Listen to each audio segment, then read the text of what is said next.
Hi, നമ്മുടെ mulberry prune ചെയ്ത് നിർത്തി അതിൻ്റെ കായ പിടിച്ച് ഞാൻ കാണിച്ചിട്ടുണ്ടായിരുന്നില്ലേ? അപ്പോൾ അത് നന്നായിട്ട് പഴുത്ത് നിൽപ്പുണ്ട് കേട്ടോ. അപ്പോൾ നമുക്കിന്ന് വിളവെടുത്താലോ? ബാ.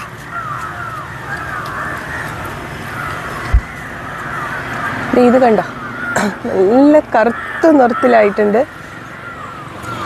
ഈ കറുത്ത നിറത്തിലുള്ളത് പറിച്ച് നമ്മൾ കഴിച്ചു കഴിഞ്ഞാൽ ഒരല്പം പോലും പുളി ഉണ്ടാവത്തില്ല. എന്നാൽ ഈ ചുവന്ന് തുടങ്ങുന്ന പാകത്തിൽ കഴിച്ചാൽ നല്ല പുളിയായിരിക്കും കേട്ടോ. അപ്പോൾ ഈ നാടൻ മൾബറി നല്ല കറുത്ത ശേഷമേ കഴിക്കാവൂ, അന്നേരം പുളി അല്പം പോലും ഉണ്ടാവത്തില്ല. അപ്പോൾ നമുക്കിതൊന്ന് വിളവെടുത്താലോ? തൊടുമുന്നേ ഇങ്ങ് വരുന്നുണ്ട് കേട്ടോ, നല്ല ജ്യൂസിയാണ്. ഇത് നമ്മുടെ ബ്രസീലിയൻ മൾബറി ആട്ടോ. ഇതും ഞാൻ പ്രൂൺ ചെയ്ത് നിർത്തിയിട്ടുണ്ടായിരുന്നു. അപ്പോൾ ഇതിൻ്റെയും കായ ഇതേ പഴുത്ത പാകമായിട്ടുണ്ട് കേട്ടോ.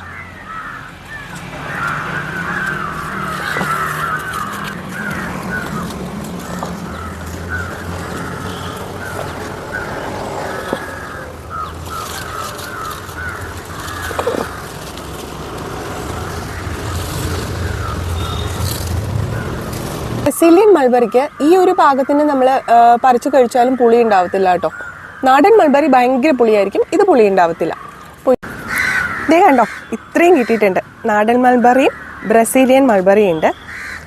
ഈ പാകത്തിൽ കഴിക്കരുത്, ഈ ഒരു ബ്ലാക്ക് നിറത്തിൽ കഴിക്കുക.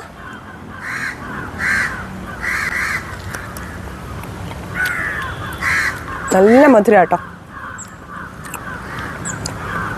ഇത് ബ്രസീലിയൻ മൾബറി.